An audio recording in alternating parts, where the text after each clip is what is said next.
I've tested and seen different methods to add images or company logos to assets that NotebookLM creates, like the infographic, but without importing it into Photoshop, Canva, or some other image editor.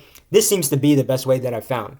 So I have my infographic here that it created from a source, and I'm going to copy the image and then go to Gemini, where I'm going to paste the infographic. I'll click on it to add a doodle. I'm just going to draw a circle here, and I'll click on done.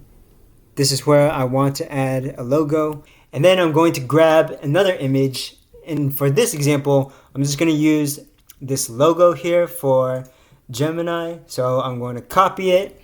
So I will paste a Gemini logo here. This is the prompt that we'll use. We'll make sure we choose thinking so that it uses Nano Banana Pro. Submit our prompt, and it's replaced the red circle with a Gemini logo. If you found this useful, like the video and leave a comment. If you want more content on AI, workflow automation, and analytics, subscribe to the channel.